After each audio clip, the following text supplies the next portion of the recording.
All right, we'll go ahead and get started. We are joined by Texas head coach Mike White and players Joley Mitchell and Teagan Kavan. As a reminder, please make sure to silence your cell phones. Give your name and media affiliation when you get the mic to ask a question. Recording of the press conference with video from your cell phones prohibited. And if you're on Zoom and would like to ask a question, please use the raise hand function.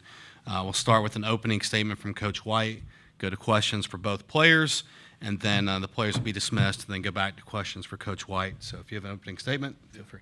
Obviously, we're very familiar with each other. Florida, they've always been a class organization. Coach Walton has done a tremendous job with that program. Continues to be a top runner, and we knew it was going to be a tough game. Fortunately, we were able to come out front because of Joley Mitchell's couple of home runs, and then, of course, Teagan Kavan's pitching, throwing a shutout, which was tremendous for us. Good start. So we're we're just happy to be in this winner's position right now. Okay, we'll go to questions for players. Okay, we'll go second row on the right. Teagan, what is it about this field? I think you threw 2 shutout complete games last year.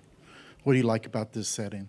I mean, it's the place to be. There's nowhere else I'd rather be. A lot of people would give a lot to be here, and so I'm just grateful to be here to give my all for my teammates and come out with some wins for us. Okay, we'll go front row right. Brady Vernon, South America. Joley, what was kind of like the plan going in against Keegan? You had good success against her last year, but just kind of the thoughts of going against their Florida's ace. I actually didn't face Keegan last year in the game here, so kind of a clean slate for me. I knew I needed to be on time, and that's kind of just the forefront of my thoughts. Okay, we'll go front row left. Eric. Eric Bailey with the Tulsa World. I just want to ask you, we don't know who the opponent's going to be tomorrow, but is it beneficial when you know that you've seen 3 games against both the possible opponents? Joley, if you want to start, then we can. I would say yes. I think a big thing is that we managed the things that we need to work on from the series this past season with them. So it's going to be a fun game to watch for sure, but just picking up on some of the tendencies that they're doing now instead of when they were back in the season and then make adjustments from there. And one more question. When you're in that winner's bracket, how beneficial is it to get that day off and not to play back-to-back days?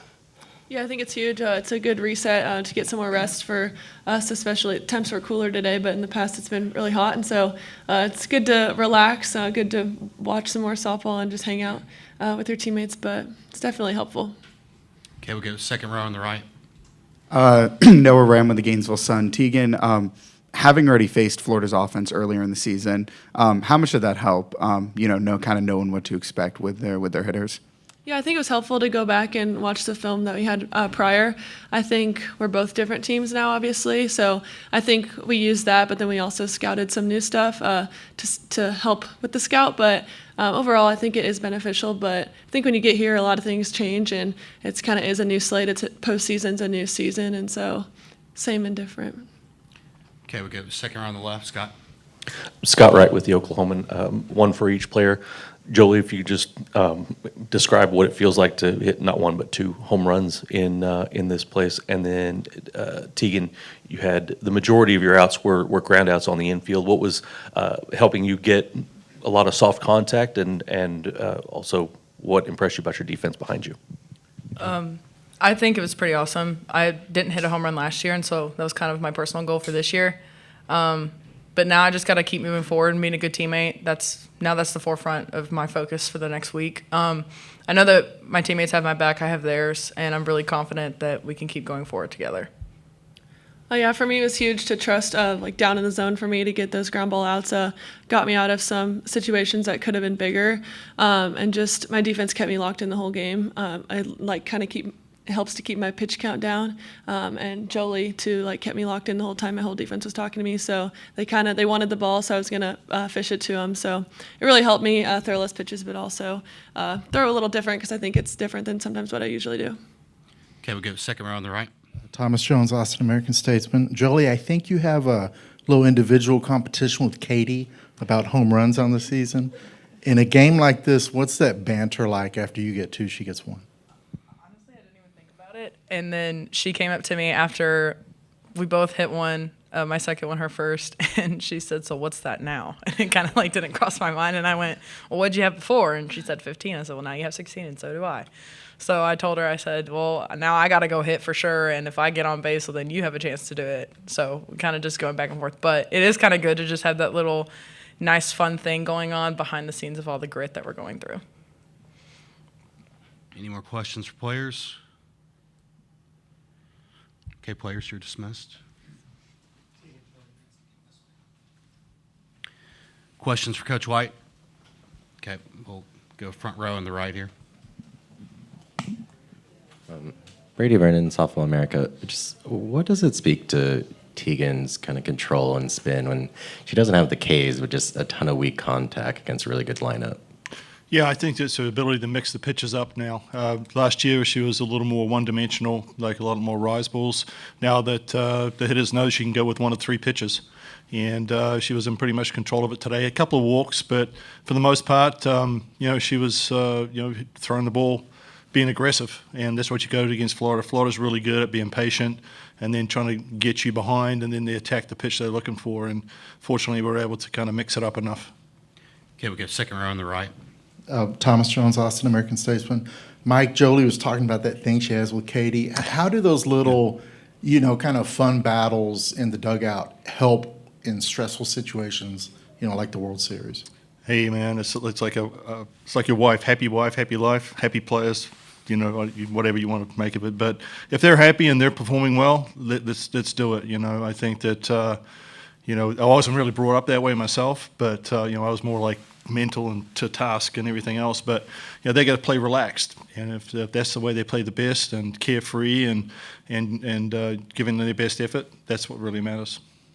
Okay, we'll go front row on the left here to Eric. Eric Bailey, Tulsa World. Coach, kind of a similar question I asked the players. You're going to play an opponent you've seen a lot this year. How beneficial is that? Well, it goes both ways, without a doubt. I mean, they know our pitching stuff inside and out, and we know theirs, so it's going to be down to the team that executes the best. It's going to be a fun game to watch, one of the best pitchers in the country going against one of the best offenses in the country. And not to mention Landry's a really good pitcher too, so don't get me wrong there either.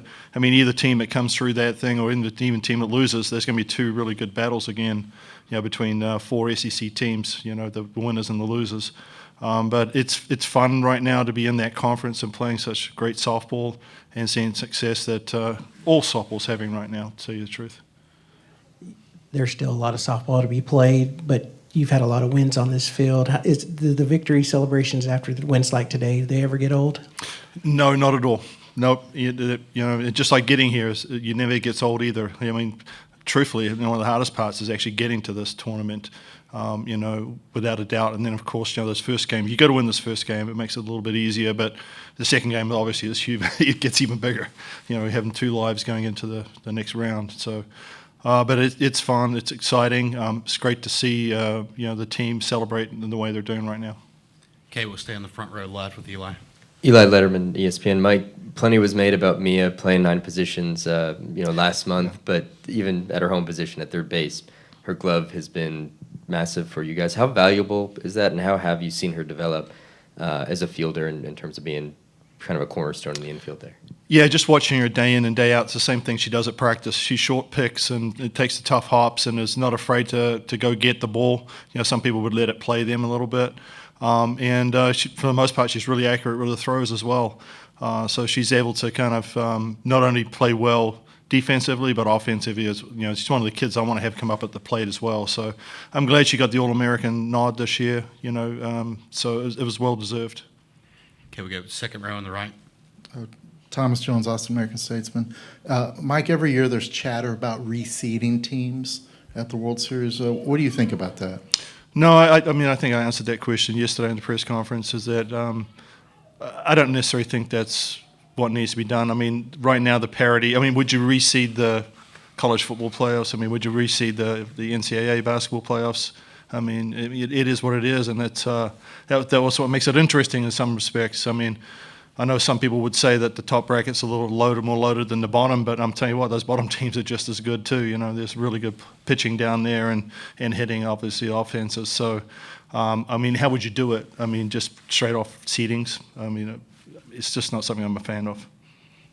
Okay, we go to the back corner of the room on the left over here. Hi, Coach. Kayla Sweezy with Anscape.com. Just wanted to follow up about Mia, her experience playing in the World Series. Have you seen her embrace her role as a leader this year? I've seen her embrace her and grow each and every single year. I mean, we're talking about a kid that was really nervous to even, in fact, she doesn't do press conferences, by the way, but she still won't. I'm working on that. She's running out of time, I keep telling her as well. But, a kid that is really self-conscious, I think, a little bit, and is not as sure of herself in front of people. But what a great person she is. I mean, she's a kid that is first generation, going to graduate with a degree from a tough university, which is an accomplishment and something that I take pride in as a coach, as having all our players obviously graduate with degrees. And just her, now she's able to stand up in front of people and talk to them and actually smile, and just the growth, is just tremendous. And that's what means the most. We may or may not win a national championship, but the feeling you get as a coach when you see someone grow like that is awesome. Okay, we'll go second row on the right over here. Coach Noah Ram with the Gainesville Sun. Just talk about, now that you guys have played a game here, the momentum that came from the Clemson series, winning those last two games, especially game 2, kind of getting out. How much do you think that carried over till today? Obviously, you did have a few days off, but do you think it did a little bit? Oh, I hope so. And now the key is you got to keep that momentum going. This game is about swings and momentum and ups and downs and how you manage them. And fortunately, we were able to kind of get the big outs today to stop their momentum from gathering some speed. So some double plays, a couple of deep fly balls. It was probably a deep fly ball that might have left the ballpark with the wind blowing in, so that helped. But it was the same for both teams too. The Clemson series was extremely tough. But this team kind of, I don't know, they just seem to feed off that for some reason. They wait till their back's against the wall. It's frustrating as a coach sometimes, but a number of times this year we were always down. We wouldn't score till the 4th or 5th, and finally now we're starting to score first, which is somewhat of a sigh of relief. Any more questions for Coach? Thank you, Coach. Thank you. Appreciate you.